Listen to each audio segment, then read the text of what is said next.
I was probably say like 27, 26, 27, I was working as a laser tech for hospitals. I thought you were going to say laser tag like assistant. Laser tag assistant. Laser tag manager. Yeah. Nobody ever tagged me. Yeah, dude. So I was working for hospitals. My cousin got me the job. Didn't go to school for anything medical. Didn't know anything medical. I was a tremendous liability being there. Like I could have got fucking sued. On top of that, I was also going through a rough stint in my life. I was doing coke and showing up to the operating rooms on blow. That is crazy. But I had them, you wear the mask and I had to wear these x-ray like glasses so nobody could ever. You're just in the mask all day going. Yo, dude, nobody could ever get a good look at my face. So I would be talking to these doctors like strung out. And that's how I lived my life for 2 years. Yeah, that's a rough way to go about it. It was a constant anxiety attack like every fucking day. And I just, I'd like, oh, when's the next surgery? Oh, okay. I'm going to pop to my car, bang, bang, bang, bang, bang, and go back in. And it was like, I look back, I'm like, you're fucking crazy, dude. Not to mention, I'm also, we would bring our own equipment. So I had like 6 pieces of equipment, like a table, a big fucking x-ray machine. And I would put it in the back. I had a big Sprinter van. And dude, if I stopped short, these things would come And I was going to say, how expensive. They would fucking kill me. They could roll to the front of the car and just bash my head open. I remember I was in the Bronx once and I was like, dude, to parallel park this fucking... So you're just driving coked out a Sprinter van? And it's big machinery, so are you driving the equivalent of like a 14 passenger or something? I had to take the truck routes. Yo! So I had to take the truck routes. My vehicle probably weighed like 20,000 pounds, dude. It was so much.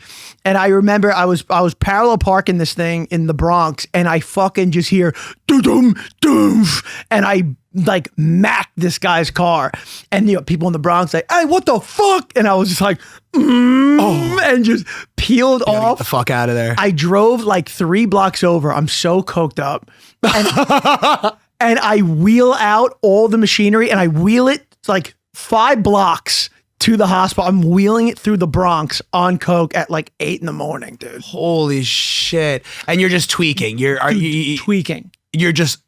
Yeah, tweaking. I mean, I twitch normally. I've always twitched. Yeah, well, you and me are both people who are just like, what's up, man? What's up? And people always tell people like, you do coke? I'm like, no, I'm just a fucking psycho. That's what I said when I'm like, no, don't give me any upper. My heart will blow up. I met Alex. I was like, yo, you do coke? He's like, no. I'm like, yeah, me neither.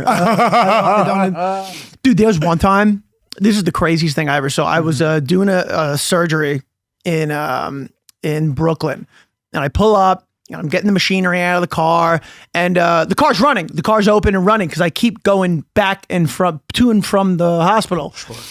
As I'm wheeling in something, someone sneaks in my front seat and takes my wallet. I go back in. I realize the wallet's gone, and I go into the emergency room at 8 in the morning. I'm on coke. I'm like, where the fuck is my fucking wallet? And everybody's like, we don't know what your wallet is, and I'm like, I'm fucking furious. Oh, you don't know what a fucking wallet? I'm sure you don't know what a fucking wallet. Travis lost his own fucking wallet, right? Yeah. Dude, so like, I'm walking out. This homeless guy comes up to me. And he's like, I saw the guy who took your wallet. I saw the guy who took your wallet. And I'm like, I'm sure you did, buddy. I'm like, yeah, it's probably fucking you. So I shoof him off. And so now I'm on the phone. I call my boss and I'm calling the bank. I'm canceling all my cards. Oh, that is the fucking worst, by the way. That's a fucking headache. So I look across the street and there's a fight breaking out. And it's the guy who told me he knows where my wallet is, and he's beating the shit out of some guy.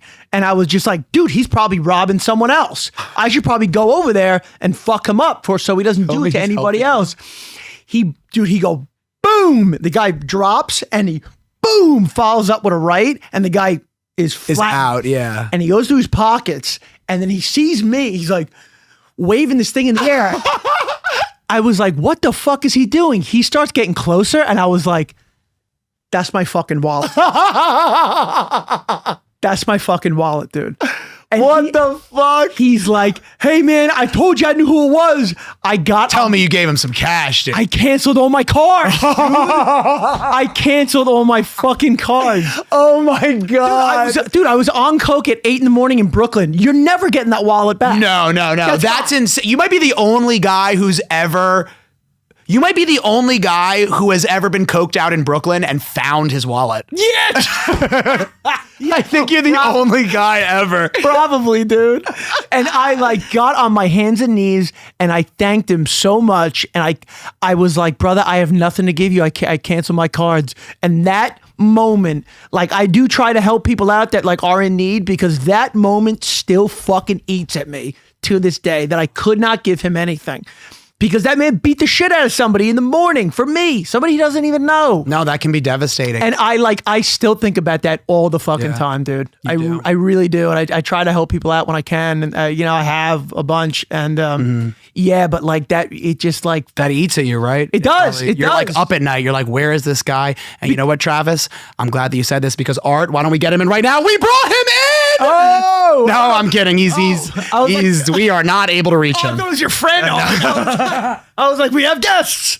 Dude, if he walked through this fucking place right now, I mean, I have money on me now because I'm not a fucking cokehead anymore. Right. So I would give him like, I don't know, I'd probably give him like $400, something like that. I don't know. Would you compound interest? Yeah, I'd compound interest. I mean, dude, like you have no idea how much of A, I'm on blow. B, I'm just like freaking out that like I'm going to get fired. Then they're going to find out that I'm on drugs. I'm going to get a DUI. Like there's just a lot. How am I going to get my wallet? There's a lot of money in there because it was a good paying job. I was like, I'm fucked. And this guy found the dude and just whooped his ass, dude. And then got my wallet back.